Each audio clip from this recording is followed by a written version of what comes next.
وہ جوان جو ہی پروان چڑھا ان فوان شباب آیا تو اس کی پیشانی سجدے کے تقدس سے مالا مال ہو گئی، اس کی آنکھوں میں حیا اور شرم کے پہرے آ گئے، اس کے خیالوں میں پاکیزگی آ گئی، اس کی زندگی کے شب و روز نیکی کے ماحول میں بسر ہونے لگے، اس کی راتیں ذکر الہی میں، تلاوت کلام مجید میں اور دن یاد الہی میں روزے سے گزرنے لگے۔ وہ جوان جس کی جوانی اللہ کی عبادت میں گزری، کیونکہ جوانی اگر عبادت میں گزر گئی تو بڑھاپا تو پر نور ہے ہی ہے۔ سب سے مشکل مرحلہ زندگی کا جوانی کا ہے۔ شیطان زیادہ ورغلاتا ہے کسی شخص کو جب وہ جوانی کے مرحلوں سے گزر رہا ہوتا ہے۔ تو جس کی جوانی خیریت کے ساتھ گزر گئی اور اس نے اپنی جوانی کے تقدس کو محفوظ رکھ کے منزل تک پہنچا لیا، اپنی عصمت کے جوہر کی حفاظت کی، اپنی آبرو کو لٹنے نہیں دیا، اپنی آنکھوں کی شرم و حیا پر پہرے بٹھائے اور آنکھ کو برباد نہیں ہونے دیا اور اپنی زندگی کے تقدس کا پہرا دیا، تو جو جوان اپنی جوانی کو خیریت کے ساتھ گزار گیا۔ کسی نے کہا تھا نا، کتاب زیست کا ایک اور باب ختم ہوا، شباب ختم ہوا، ایک عذاب ختم ہوا۔ تو جوانی جس کی منزل تک پہنچ گئی خیریت کے ساتھ، عافیت کے سائے میں، مشکل تو بڑا ہے جوانی کو منزل تک لے جانا، خیریت کے ساتھ، داغدار نہ ہونے دینا، جوانی کے تقدس کو رسوا نہ ہونے دینا، عصمت کے جوہر پہ کالک نہ لگنے دینا، خواہشات کو غالب نہ آنے دینا۔ آسان کام تو نہیں ہے، مشکل کام ہے، لیکن اگر کوئی مشکل کاٹ گیا، جوانی کے تھوڑے سے ایام میں گزار گیا، اللہ اکبر۔ حضرت شیخ خطلی کہتے ہیں، داتا گنج بخش علی حجویری علیہ رحمہ کے مرشد ہیں، الدنیا یوم ولنا فیہا صوم۔ وہ کہتے ہیں دنیا ایک دن ہے، ہم روزہ رکھ کے گزار رہے ہیں۔ تو روزہ رکھ کے سارا دن گزر ہی جاتا ہے، دوپہر بھی آتی ہے گزر جاتی ہے، اور عصر کا وقت بھی آتا ہے گزر جاتا ہے، کھانے کا وقت بھی آتا ہے، چائے کا وقت بھی آتا ہے، سب کچھ ہوتا ہے لیکن گزر جاتا ہے، افطار تک بندہ پہنچ جاتا ہے۔ جس نے زندگی روزے کی طرح گزار دی، جس نے جوانی روزہ رکھ کے گزار دی، خواہشات کو بے قابو نہیں ہونے دیا، مشکل کام تھا لیکن اس نے مشکل کام کر دکھایا۔ اجر کتنا بڑا ہے، سنیے اللہ کے محبوب کی زبان سے سنیے۔ حضور نے ارشاد فرمایا جو سیدنا ابو ہریرہ کے ذریعے سے ہمارے تک پہنچا، فرمایا قیامت کے دن جب سورج کا رخ سیدھا ہوگا، زمین تانبے کی ہوگی، لوگ پسینے میں شرابور ہوں گے، کوئی ٹخنوں تک پسینے میں، کوئی گھٹنوں تک، کوئی کمر تک، کسی کو پسینے کی لگام دی جائے گی، اور وہ پسینہ ایسے نہیں ہوگا جس طرح یہ پسینہ ہے، اتنا گرم ہوگا۔ ابن رجب حنبلی کہتے ہیں اس پسینے کا ایک قطرہ اگر احد پہاڑ پہ ڈال دیا جائے تو وہ پگھل جائے، اتنا گرم ہوگا، بدبودار اتنا ہوگا، ایک قطرہ دنیا پہ ڈال دیا جائے، انسان کیا جانوروں کے دماغ بھی پھٹ جائیں، اس پسینے میں لوگ شرابور ہوں گے۔ لیکن جس نے اپنی جوانی کو عافیت سے گزارا ہوگا، کل قیامت کے دن جب کوئی سایہ نہیں ہوگا، اللہ اس جوان پر اپنے عرش کا ٹھنڈا سایہ عطا فرمائے۔ وہ شخص جس کو کسی عورت نے دعوت گناہ دی اور وہ صاحب منصب تھی، صاحب جمال تھی، اور اس نے یہ کہہ کے یہ خواہش، یہ آرزو مسترد کر دی، انی خاف اللہ۔ اسی طرح کوئی عورت ہے تو اس نے اپنے تقدس کی حفاظت کی، اپنی آبرو پہ پہرا دیا اور کسی پیشکش کو ٹھکرا دیا، تو فرمایا قیامت کے دن جب کوئی سایہ نہیں ہوگا، اللہ اسے بھی اپنے عرش کا ٹھنڈا سایہ دے گا۔ کیسا سخت دن ہوگا، اور وہ کس اعزاز میں ہوگا، کس تکریم میں ہوگا۔ یہ تو 4 دن 10-20 سال ہیں، اور وہ 50,000 سال کا ایک دن۔ پھر اس کو اللہ کا شکر ادا کرنا ہوگا کہ اللہ تو نے کتنا کرم کیا میرے اوپر کہ میری جوانی خیریت اور عافیت سے گزری، اور آج اس کا تو کتنا بہتر صلہ مجھ کو دے رہا۔ انسان جب کوئی اچھی بات سنتا ہے تو انسان کی فطرت ہے کہ وہ آگے منتقل کرتا ہے۔ آج کل وہ شیئر کر دیتے ہیں نا، جو بات آئے تو آپ اس کو آگے بڑھاتے ہیں، دوستوں میں شیئر کر دیتے ہیں۔ تو یہ انسان کی فطرت سے افواہیں بھی اس لیے پھیلتی ہیں کہ جو بھی بات آپ سنتے ہیں فوری آپ کی کوشش ہوتی ہے کہ یہ سب سے پہلے دوستوں کو میں ہی بتاؤں۔ تو یہ انسانی فطرت ہے۔ تو جب افواہ اور ایسی چیز، کوئی غم کی خبر بھی ہو، کسی کی وفات کی خبر بھی ہو، تو اس وقت بھی انسان کی فطرت، سست سے سست آدمی بھی پھر جلدی جلدی فون کرتا ہے، آگے بڑھاتا ہے کہ فلاں سے ایک فوت ہو گیا۔ تو چونکہ یہ فطرت ہے، بات کو آگے بڑھانے کا شوق ہے انسان کے اندر رکھا ہے، اس سے چیزیں پھیلتی ہیں، اور پھر جو خیر کی خبر ہوگی یا خیر کی بات ہوگی تو اس کو تو آگے پھیلانے کا پھر ہمارا دین بھی ہمیں ترغیب دیتا ہے، جذبہ دلاتا ہے۔ تو حضرت ابو ہریرہ اس جذبے کے تحت جو سنتے تھے پھر آگے منتقل کرتے۔ اب حضور کی بارگاہ سے اٹھ کے جاتے تو سب سے پہلے گھر جاتے اور سب سے پہلے اپنی ماں کو ہی سناتے، اور ماں تھی کافرہ، وہ سننے کی بجائے، خوش ہونے کی بجائے سن کے وہ الٹا ناراض ہوتی اور کوئی نہ کوئی ایسی بات کر دیتی۔ سید ابو ہریرہ سے گوارا نہ ہوتا، ایک دن انہوں نے کوئی ایسی بات کر دی کہ حضرت سیدنا ابو ہریرہ رضی اللہ تعالیٰ عنہ نے فیصلہ کر لیا کہ آج ماں کو چھوڑ دینا ہے، کیونکہ میں یہ گوارا نہیں کرتا کہ میرے آقا کے بارے میں کوئی ایسا جملہ کوئی بولے۔ اور تھی گھر میں ماں ہی، بھائی بھی کوئی نہیں تھا، بہن بھی کوئی نہیں تھی، باپ بھی فوت ہو گئے تھے، شادی بھی نہیں ہوئی تھی، تو ماں ہی ماں گھر میں، اور ماں اور بیٹا اکٹھے رہتے ہو تو پھر محبت بھی مثالی ہوتی ہے۔ تو اب ماں ہی ایک رشتہ ہے مادی دنیا کے اوپر، تو حضرت ابو ہریرہ رضی اللہ تعالیٰ عنہ نے فیصلہ کر لیا کہ چھوڑ دینا ہے۔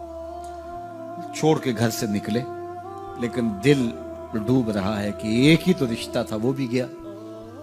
افسردہ ہے، حضور کی خدمت میں پہنچے، دل و قلب و نگاہ کے مرشد اولین نے ابو ہریرہ کی اداسی دیکھی تو فرمایا ابو ہریرہ کیا بات ہے؟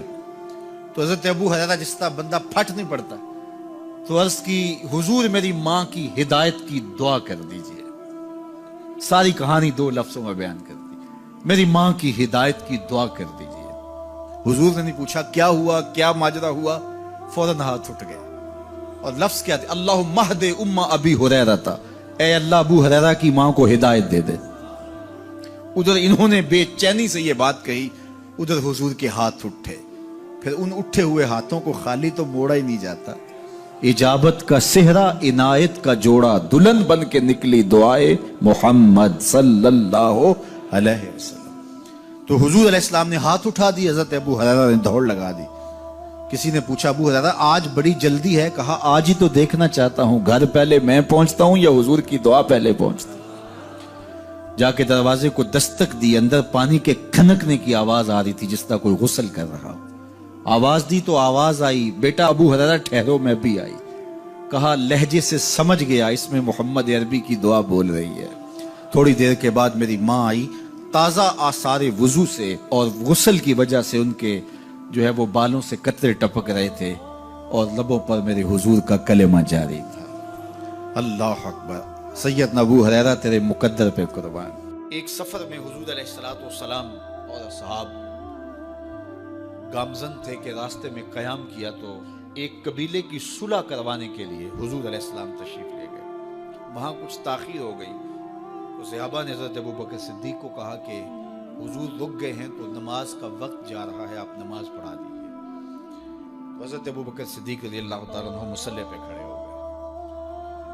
اب نماز شروع ہوگی، ادھر سے حضور بھی فارغ ہو گئے، تو آقا کریم تشریف لائے۔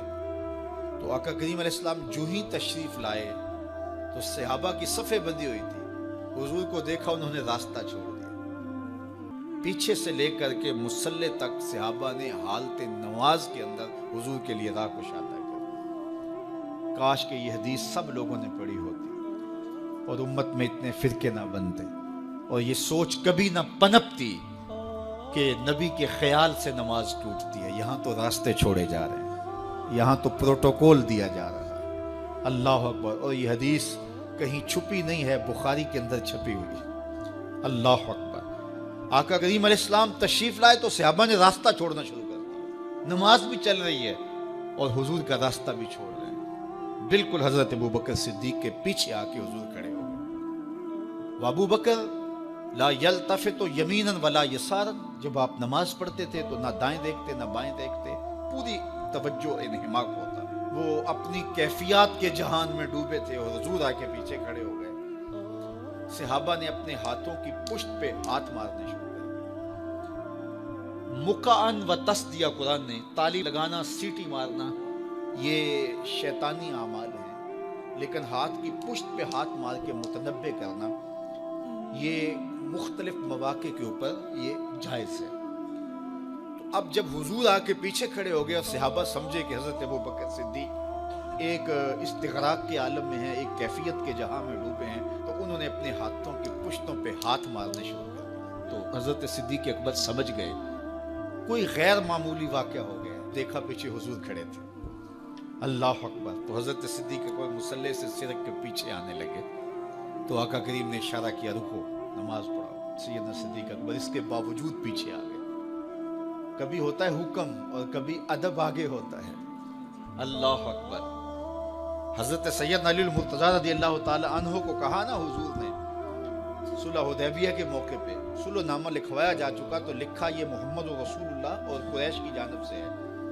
تو عروہ نے کہا اگر محمد رسول اللہ مان لیں ہم تو پھر لڑائی کس چیز کی ہے؟ تو اس لیے محمد رسول اللہ نہیں، محمد بن عبداللہ لکھا جائے۔ تو وہ اس بات پہ بضد ہو گئے، اور اگر ایسا نہیں ہوتا تو معاہدہ ٹوٹ رہا تھا۔ تو حضور نے حضرت علی المرتضیٰ سے کہا کہ چلو رسول اللہ کا لفظ مٹا دو۔ عرض کی میں تو نہیں مٹاؤں گا، میں تو نہیں مٹاؤں گا، یہ نام میں تو نہیں مٹا سکتا۔ پھر حضور نے خود مٹایا۔ اب یہاں حضور نے کہا ابو بکر رکو، لیکن حضرت ابو بکر نہیں رکے، پیچھے آ گئے۔ اور پھر حضور خیر مصلی پہ گئے، نماز ہوئی، سلام پھرا تو حضرت ابو بکر صدیق رضی اللہ تعالیٰ عنہ کو حضور نے کہا ابو بکر جب میں نے کہا تھا تم رکے رہو تو تم کیوں پیچھے آئے؟ تو سنو حضرت ابو بکر نے کیا جواب دیا رضی اللہ تعالیٰ عنہ۔ کروڑوں سلام، لاکھوں عقیدتوں اور نیاز مندیوں کے خراج ان کی چوکھٹ پہ عرض کرنے لگے ما کانا لابن ابی قحافہ ان یؤم رسول اللہ صلی اللہ علیہ وسلم۔ حضور ابو قحافہ کے بیٹے کی جرت کب ہوئی کہ رسول اللہ کے آگے کھڑا ہو کے نماز پڑھائے؟ یہ ابو قحافہ کے بیٹے کی ہمت کب ہوئی کہ رسول اللہ کے سامنے کھڑا ہو کے نماز پڑھائے؟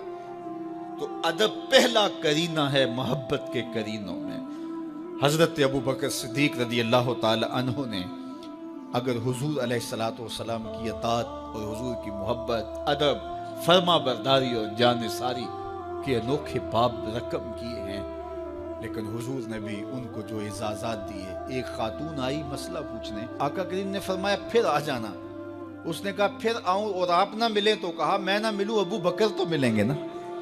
اللہ اکبر! تو اپنے بعد اشارہ دے دیا ان کی طرف کہ میرے بعد میرا نائب ابو بکر ہے۔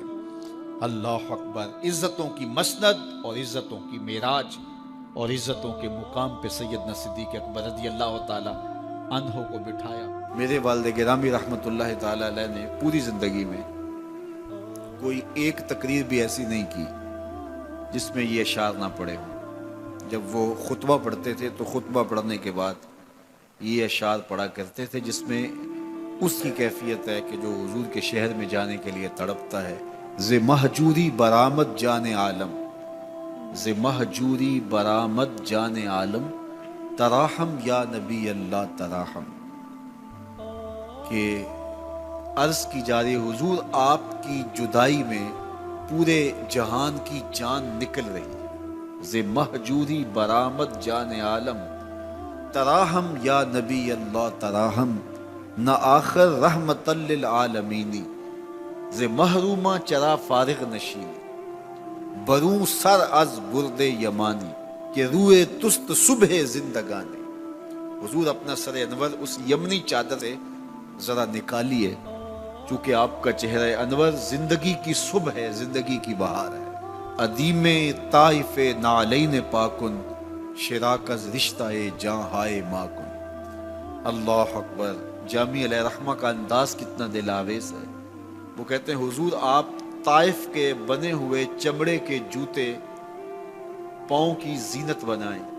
آپ جوتے جو پہنے وہ طائف کا مشہور چمڑا ہو اور اس کے بنے ہوئے ہوں۔ شراک از رشتہ جاں ہائے ماکن، اور اس کے اندر جو تسمے ڈالیں وہ جامی کی جان کے ڈالیں، جامی کے چمڑے کے نہیں، جامی کی جان کے تسمے ان نالین میں ڈالیں جو آپ طائف کے بنے ہوئے نالین زیب تن کریں۔ وہ ایک شاعر کہتا ہے عربی کا کہ یا لیتنی کنت تربت ایبتکم فلتسمت نعالک ذاک کدی، کاش میں مولوی نہ ہوتا۔ وہ بہت بڑا شیخ الحدیث گزرا ہے، تو وہ کہتا ہے میں کاش شیخ الحدیث نہ ہوتا، میں مولوی نہ ہوتا، مدینے کی گلی کی مٹی ہوتا، حضور گزرتے تلووں کو چوم لیتا۔